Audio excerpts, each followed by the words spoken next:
I thought our marriage was solid until I found Sophie's letters to a man from her past. You know that feeling when your entire world shifts in the span of about 3 seconds? When everything you believed about your life, your marriage, your future, just crumbles like a house of cards in a hurricane? Yeah.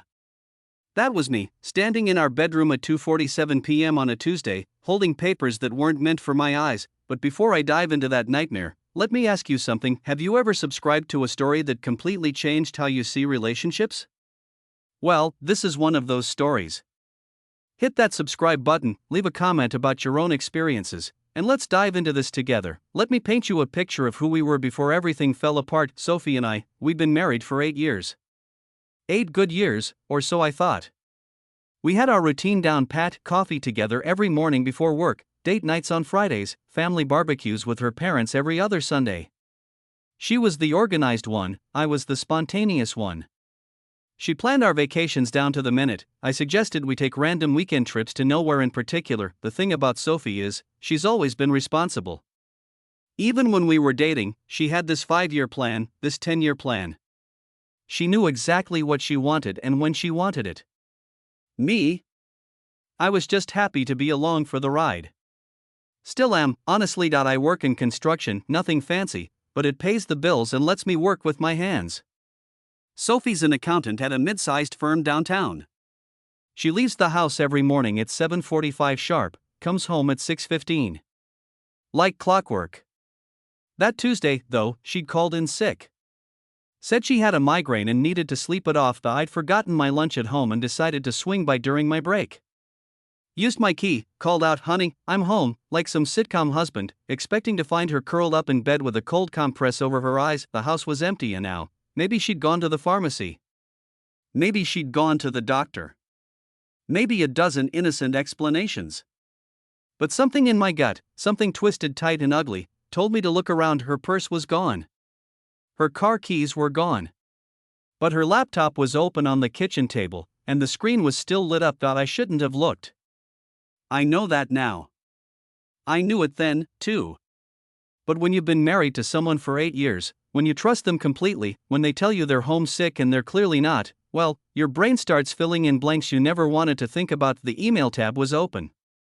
And right there at the top of her inbox was a name I recognized but hadn't thought about in years: David Chen. David fucking Chen. Let me tell you about David, because understanding him is understanding everything that came after. Sophie and David dated in college.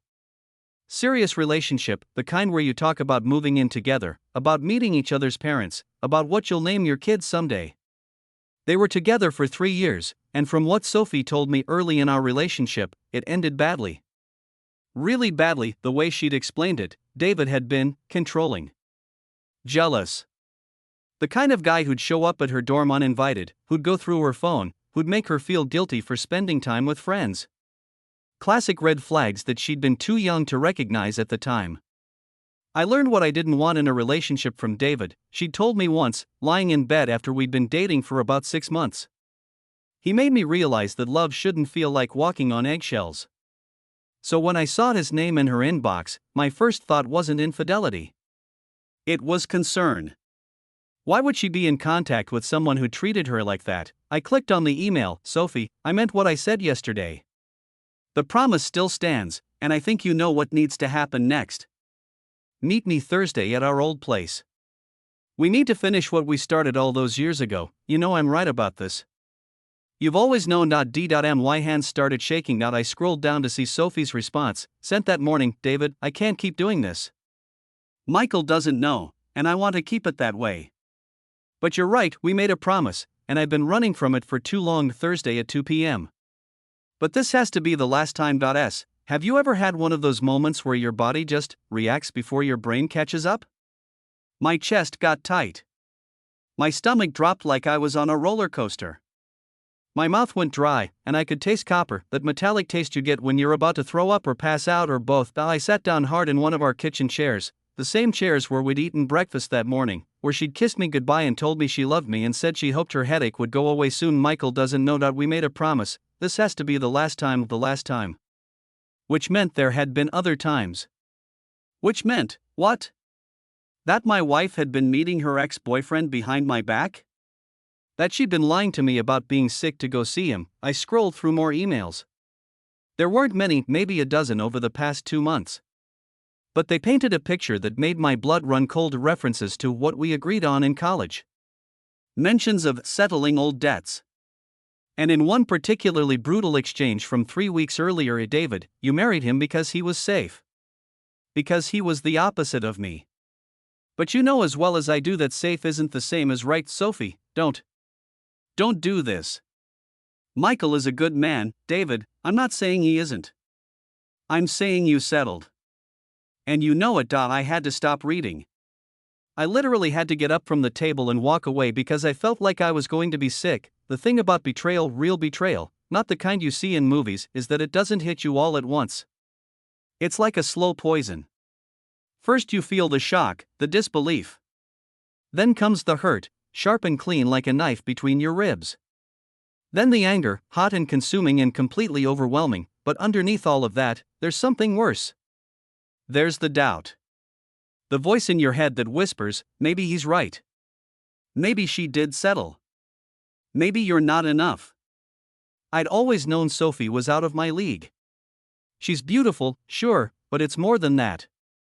She's smart, scary smart. She reads books for fun, knows about wine and art and politics. She can hold her own in any conversation, charm anyone she meets. Me? I'm a blue-collar guy who barely made it through community college. I like beer and basketball and old movies. I'm not complicated or mysterious or particularly ambitious. When we started dating, I used to wonder what she saw in me. She'd laugh when I asked her that, kiss me on the forehead, and say something like, "You make me feel like myself." Whatever that meant, but sitting in our kitchen, reading those emails, I started to wonder if David was right. If safe was really just another word for boring. If stable was just another way of saying settling. I couldn't stay in the house. I got in my truck and just drove, nowhere in particular, just drove. I ended up at Riverside Park, the same place where Sophie and I had our first official date. We'd brought a picnic lunch and spent the afternoon talking about everything and nothing. She'd worn this sundress with tiny blue flowers on it, and she'd laughed at all my stupid jokes, and I'd thought I was the luckiest guy in the world. Sitting on that same bench 8 years later, I felt like the biggest fool who'd ever lived. My phone buzzed. A text from Sophie, feeling better. Making dinner tonight. Love you. I stared at that message for a long time. She was lying to me. Right to my face, or at least right to my phone. Feeling better when she'd never been sick in the first place. Acting like everything was normal when she was planning to meet her ex-boyfriend on Thursday. I wanted to call her out right then and there. Wanted to text back, really? Because your laptop says otherwise. But something stopped me. Maybe it was cowardice. Maybe it was curiosity. Maybe I needed to know the whole truth before I burned our marriage to the ground. So I texted back, great. Looking forward to it. Love you too. Have you ever tried to act normal when your entire world is falling apart? It's harder than you'd think. I went back to work that afternoon and managed to get through the rest of my shift without anyone noticing anything was wrong. Came home at my usual time, kissed Sophie hello like I always did, complimented her on the chicken she'd made for dinner. She seemed normal. Maybe a little quiet, but she'd always been quieter than me anyway. She asked about my day, I asked about hers. She said she'd slept most of the afternoon and was feeling much better. I'm glad, I said, and part of me actually meant it. Part of me was still holding on to hope that I'd misunderstood something, that there was an innocent explanation for everything I'd read. We watched TV after dinner. Some comedy show we'd been following for a couple of seasons. She curled up next to me on the couch like she always did, her head on my shoulder, her hand on my chest. She smelled like her usual shampoo, something with vanilla that I'd always loved, but I couldn't relax. Every time she laughed at something on screen, I wondered if she was thinking about David. Every time she shifted position, I wondered if she was thinking about Thursday. Every time she said I love you during the commercial breaks, I wondered if she meant it or if she was just going through the motions. That night, lying in bed next to her, listening to her breathe, I realized something terrible. I didn't know my wife at all. Wednesday was torture. Pure, concentrated torture. I went to work, but I couldn't focus. I nearly hammered my thumb instead of a nail. I mixed up measurements on a blueprint. My foreman, Jerry, pulled me aside around lunchtime. "You okay, Mike? You seem off today." "Just tired," I lied. "Didn't sleep well." Jerry's been married for 23 years. He looked at me with this knowing expression that made me wonder if my problems were written all over my face. "Want to talk about it?" "Nothing to talk about," I said, but there was everything to talk about. There was the fact that my wife was going to meet her ex-boyfriend the next day. There was the fact that they'd apparently been in contact for months. There was the fact that she'd lied to me repeatedly, casually, like it was the most natural thing in the world. There was the fact that I had no idea what to do about any of it. That night, Sophie was cooking when I got home. Not just cooking, really cooking. The kind of elaborate meal she usually only made for special occasions. Garlic bread in the oven, salad with homemade dressing, some kind of pasta dish with ingredients I couldn't pronounce. "What's the occasion?" I asked, trying to keep my voice light. She smiled, but it didn't quite reach her eyes. "Can't I just want to cook a nice dinner for my husband?" "Of course you can. It smells amazing." And it did. Everything smelled perfect, looked perfect, tasted perfect. She'd even opened a bottle of the good wine, the stuff we usually saved for anniversaries. We talked about normal things. Her work, my work, plans for the weekend. She seemed relaxed, happier than she'd been in weeks. And for a moment, I let myself believe that maybe I'd been wrong about everything. Maybe the emails were innocent. Maybe David was just an old friend, and I was letting my imagination run wild. Then she said, "I might go shopping tomorrow. Take a personal day. I need some new clothes for summer." The lie came so easily. So smoothly. Like she'd practiced it. "That sounds nice," I managed to say after dinner. We made love for the first time in almost a month. She was attentive, passionate, everything I'd been missing. And the whole time, all I could think was, is this goodbye? Is this her way of making peace with herself before she leaves me for him? Afterward, she fell asleep in my arms, and I lay there staring at the ceiling until dawn, Thursday morning. The day of reckoning. Sophie got up early, showered, took extra time with her hair and makeup.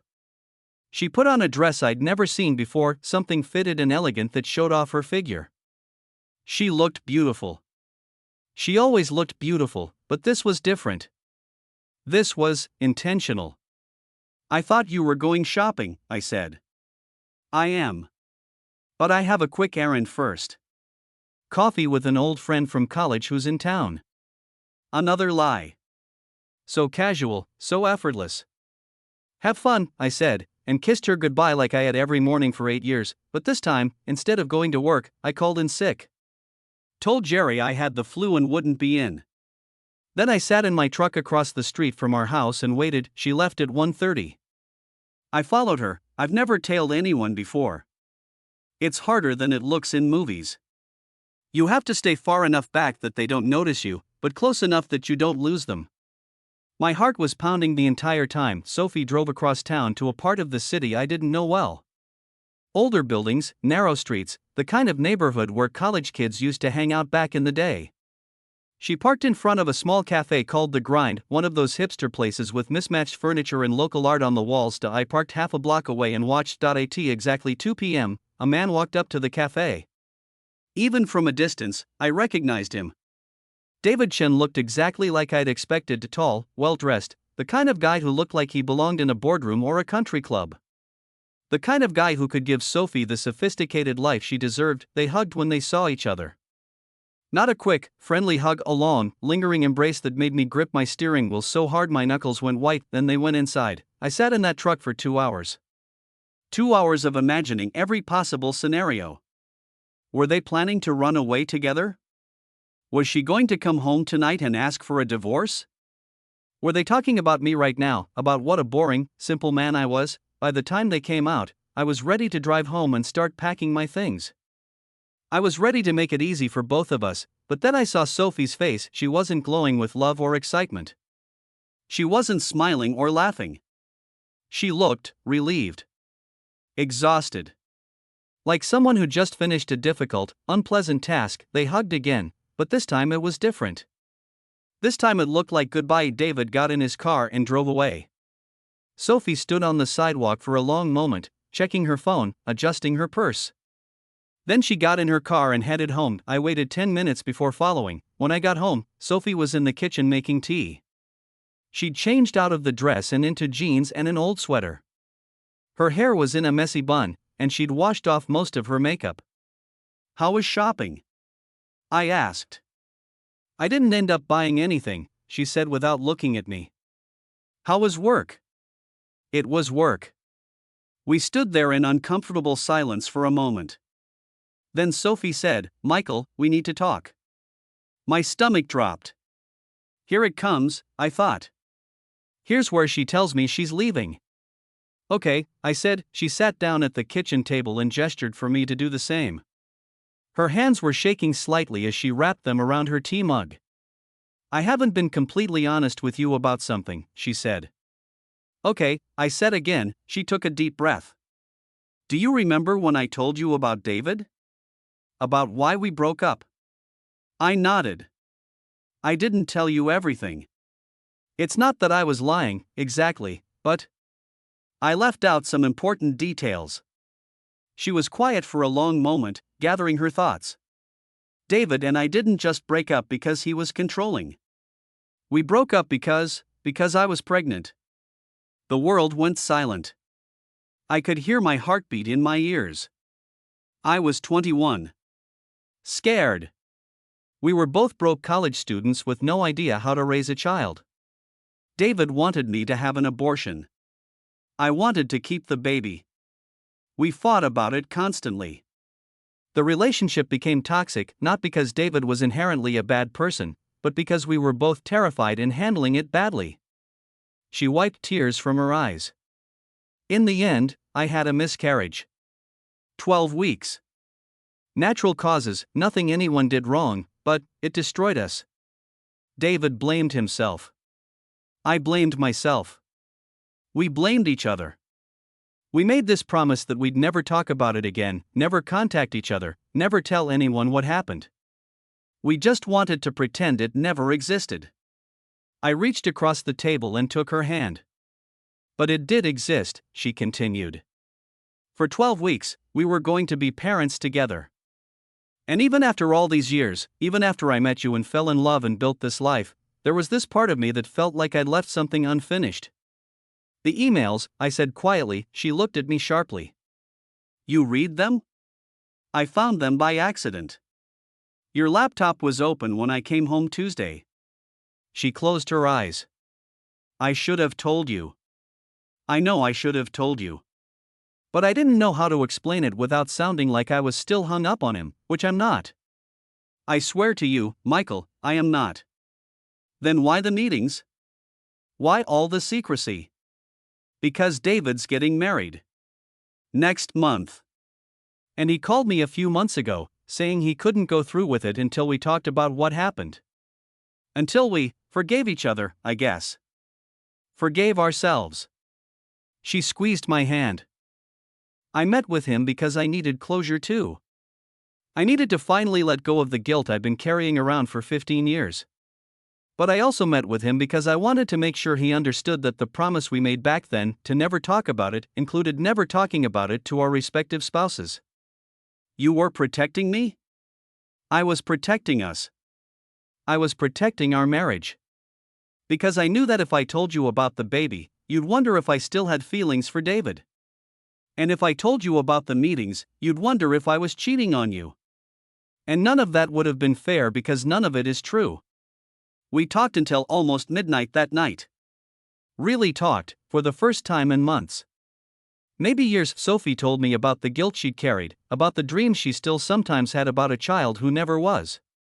She told me about how she'd been afraid to get pregnant with me because she was terrified of losing another baby.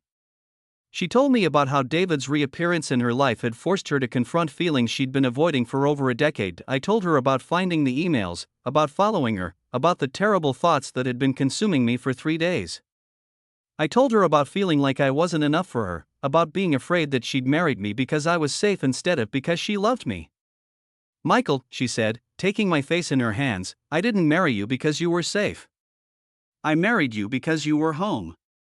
Do you understand the difference? I wasn't sure I did. David and we were intense. Everything was drama and passion and high stakes. It was exhausting. With you, I can just be. I can be quiet when I want to be quiet. I can be silly when I want to be silly. I can be myself without performing or explaining or justifying every choice I make.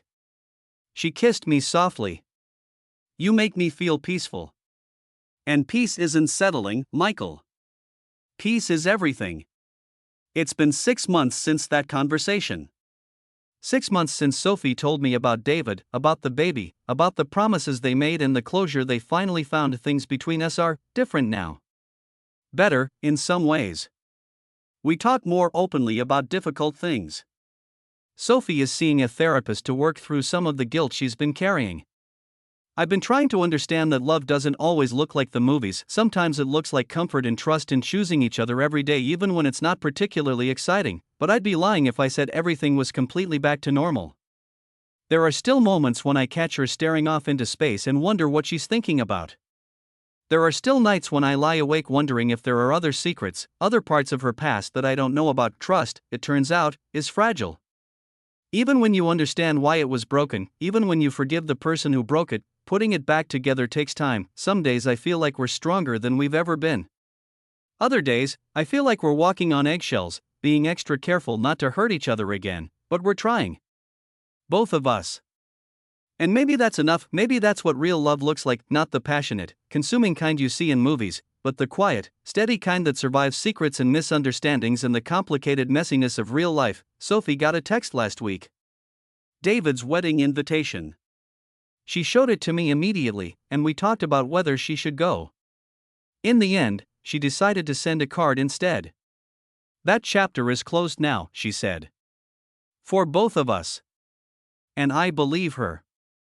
Most days, I believe her completely. The thing about marriage, real marriage, not the fairy tale version, is that it's not about finding someone perfect. It's about finding someone worth fighting for. Someone worth forgiving. Someone worth choosing again and again, even when it's hard. Sophie is all of those things for me. And on the days when doubt creeps in, when I wonder if I'm enough for her or if she's really as happy as she says she is, I try to remember what she told me that night. You make me feel peaceful. And peace isn't settling, Michael. Peace is everything.